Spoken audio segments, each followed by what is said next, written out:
ಇವತ್ತು ಆಳ್ವಿ ಬೀಜದಿಂದ ಪಾಯಸ ಹೇಗೆ ಮಾಡೋದು ನೋಡೋಣ. ಇದನ್ನು ಆಳ್ವಿ ಬೀಜ ಹೇಳ್ತಾರೆ ಇದಕ್ಕೆ.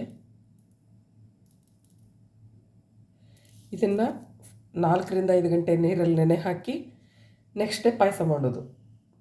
ಸೊ ನಾನು ನೆನೆ ಹಾಕಿದಾಗ ಅದು ಈ ರೀತಿ ಕಾಣಿಸ್ತದೆ. ಜಸ್ಟ್ ನಾನು ಹಾಕಿರೋದು 1 ಟೇಬಲ್ ಸ್ಪೂನ್, ಅದು ನೀರಲ್ಲಿ ನೆಂದು ಈ ಥರ ಆಗ್ತದೆ. ಸೊ ಅದಕ್ಕೆ ನಮಗೆ ಬೇಕಾದಾಗೆ ಸಿಹಿ ಹಾಕೋಬೋದು. ಬೆಲ್ಲನ ನಾನು ನಿಯರ್ಲಿ ಒಂದು 3 ಟೇಬಲ್ ಸ್ಪೂನ್ ತೊಗೊಂಡಿದ್ದೇನೆ. ಕಮ್ಮಿ ಅನಿಸ್ತವ್ರು ಇನ್ನೂ ಜಾಸ್ತಿ ಹಾಕ್ಕೊಂಡು ಮಾಡ್ಕೋಬೋದು. ಹೇಗೆ ಮಾಡೋದು ನೋಡೋಣ.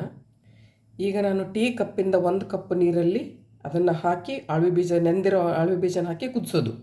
ಒಂದು 3 to 4 ಮಿನಿಟ್ಸ್ ಕುದಿಸೋದು.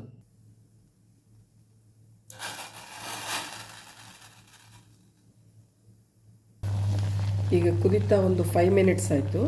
ಬೆಲ್ಲ ಸೇರಿಸೋದು.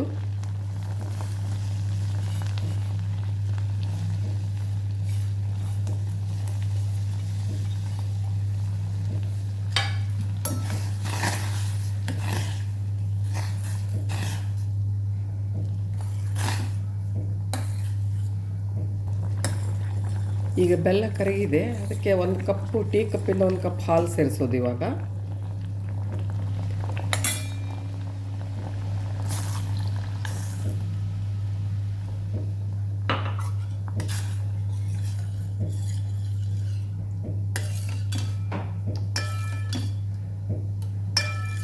ಸೊ ಇನ್ನೊಂದು 2 ನಿಮಿಷ ಕುದಿಸ್ಬಿಟ್ಟು ಕೆಳಗಿಳಿಸೋದು.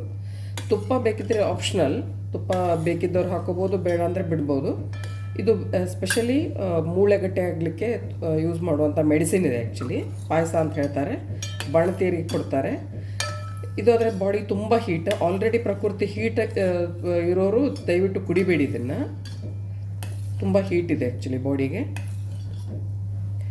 ಸೊ ಇದು ಇನ್ನೊಂದು 1 ನಿಮಿಷ ಕುದ್ಮೇಲೆ ಕೆಳಗಿಳಿಸಿ ತಣ್ಣಗಾದ್ಮೇಲೆ ಕುಡಿಲಿಕ್ಕೆ.